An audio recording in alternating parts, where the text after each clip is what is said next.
నూలు నూలులో శతాబ్దాల గౌరవం, పట్టు పరంపరకు ప్రతీక, సంప్రదాయానికి శాశ్వత చిరునామా సఖీ.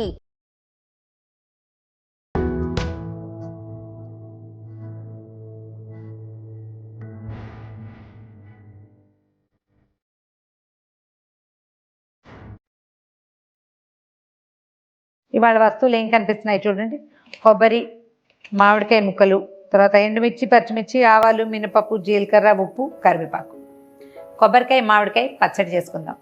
ఎండాకాలం వచ్చేసరికల్లా మనం అన్నిట్లలోనూ మామిడికాయలు కలిపేస్తుంటాం. నెల్లూరు సైడ్ అయితే వంకాయ మామిడికాయ కూర కూడా చేసుకుంటారు. నేను పప్పు పచ్చడి పొడి ఏమిటో రకరకాలు చేస్తాం. మామిడికాయతో చారు కూడా చాలా బాగుంటుంది. సో మ్యాంగో రకాలలో కొబ్బరి, మామిడి కలిపి పచ్చడి చేసుకుంటాం. మామూలుగా కొబ్బరి పచ్చడిలో మనం చింతపండు పెడతాం కదా, చింతపండు బదులు మనం మామిడికాయలు పెడతాం. పచ్చి మామిడికాయ ముక్కలు పెద్దగా నిలవ ఉండదండి. ఇవాళ 1-2 రోజులకు బాగుంటుంది. నీరు అస్సలు తగలకుండా ఉంటే 2 డేస్కి బాగుంటుంది. ఎండాకాలం కదా, పచ్చడి పాడైపోతుంది, ఫ్రిడ్జ్లో పెట్టుకోవాలి. లేకపోతే ఫ్రెష్గా ఒక పూటకు సరిపడా చేసుకోవచ్చు. చూద్దాం.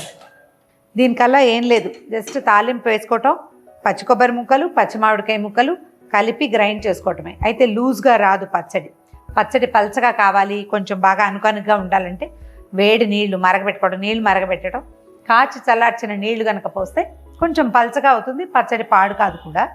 తర్వాత ఈ దోశల్లోకి, దిబ్బరొట్టులోకి కూడా కొబ్బరికాయ మామిడికాయ పచ్చడి చాలా బాగుంటుంది. ట్రై చేసి చూడండి. ఆల్రెడీ అలవాటు ఉన్న వాళ్ళకి చెప్పేది ఏం లేదు. కాకపోతే నో వెల్లుల్లిపాయ, కేవలం ఇంగు మాత్రమే. దీంట్లో ఏంటంటే మనం మామిడికాయ పచ్చళ్ళల్లో మెంతులు వాడుకుంటాం మామూలుగా, బట్ కొబ్బరికి మెంతులకి అంత బాగా సూట్ కాదు. అందుకని ఈ పచ్చడిలో మెంతులు వేయట్లేదు. కావాలనుకుంటే 2 మెంతి గింజలు శాస్త్రానికి వేసుకోవాలి, అంతకంటే వేయకూడదు. నూనె కాగంగానే ఆవాలు వేసేయండి. ఆవాలు చిట్లంగానే మినపప్పు వేద్దాం. ఆవాలు పేలుతున్నాయి, మినపప్పు వేసేద్దాము. ఇవి 2 మెయిన్ అండి ఇందులోకి, అంతకంటే ఇంకేం వేయక్కర్లేదు. మన దగ్గర ఉన్న మామిడికాయని బట్టి, కొబ్బరి ముక్కల్ని బట్టి కారం, మామిడి ఎండుమిరపకాయలు కనుక మరీ చురుగ్గా ఉంటే కొంచెం తక్కువ వేసుకోండి. ఎండుమిర్చి, పచ్చిమిర్చి 2 వేస్తే బాగుంటుంది, రుచికి బాగుంటుంది, కలర్ఫుల్గా కూడా ఉంటుంది. చివరికి వేద్దాం మిరపకాయలు. మినపప్పు కమ్మగా వేగిన వాసన వస్తుంది. ఇప్పుడు మిర్చి వేసిన వెంటనే ఇంగువ, ఇప్పుడు కొంచెం జీలకర్ర, తర్వాత పచ్చిమిర్చి వేసేద్దాం. ఇదేంటంటే పచ్చిమిర్చి అతిగా వేయకూడదు, జస్ట్ కొంచెం కలర్ మారాలి అంతేనమాట.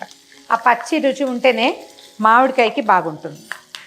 వెంటనే తాలింపు తీసి మిక్సీలో వేసేసుకోండి. కొంచెం చల్లారనిచ్చి మిక్సీలో వేయటం, దీంతోపాటు మామిడికాయ ముక్కలు, కొబ్బరి ముక్కలు వేసేసి గ్రైండ్ చేసుకోవటం.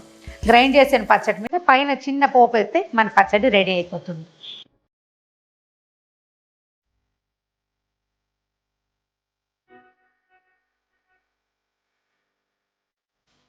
పోపు గ్రైండ్ చేసేసాక అప్పుడు కొబ్బరి, ఆ తర్వాత మామిడికాయ ముక్కలు వేసుకుందాము. చివరిలో ఉప్పు వేసి మొత్తానికి గ్రైండ్ చేస్తే పచ్చడి కలిసిపోతుంది. కొబ్బరి ముక్కలు వేసి మళ్ళీ గ్రైండ్ చేద్దాము. కాస్త ఉప్పు వేసేస్తే కొంచెం తేలిగ్గా నలుగుతుంది. మామిడికాయ ముక్కలు కూడా వేసేద్దాము. కొంచెం పెద్ద మిక్సీ జార్ అయితే ఈజీగా అవుతుంది, కొంచెమే పచ్చడి కదా ఇది, అందుకని చిన్న దాంట్లో వేసాను. ఇదిగోండి, మన పచ్చడి రెడీ అయిపోయింది. దీంట్లో ఏంటంటే పైన తాలింపు వేసుకుంటే చూడ్డానికి బాగుంటుంది. కావాలంటే వేసుకోవచ్చు, లేకపోతే ఇలా కూడా తినేసేయచ్చు. కొంచెం తిరగమాత పెట్టుకుందాము, చూడ్డానికి అందంగా ఉంటుంది. సర్వింగ్ బౌల్లో చూడ్డానికి బాగుంటుంది అన్నమాట. వీటికి యాక్చువల్గా చాలా నూనెలు పట్టవు ఈ పచ్చళ్ళకి, ఎందుకంటే కొబ్బరి కలిసేసరికల్లా అందులో బాగా అధికంగా నూనె ఉంటుంది.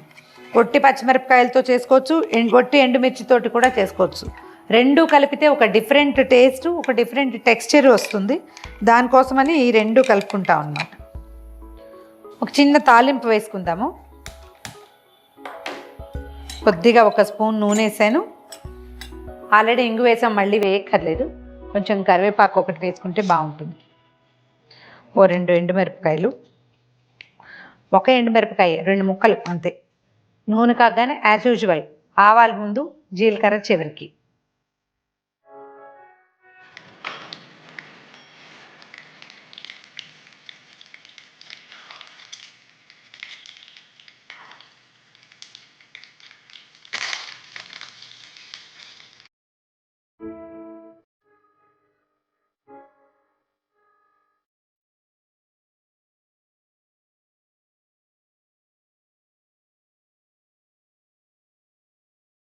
ఇదిగోండి మన కమ్మని రుచికరమైన కొబ్బరికాయ మామిడికాయ పచ్చడి. ట్రై చేసి చూడండి.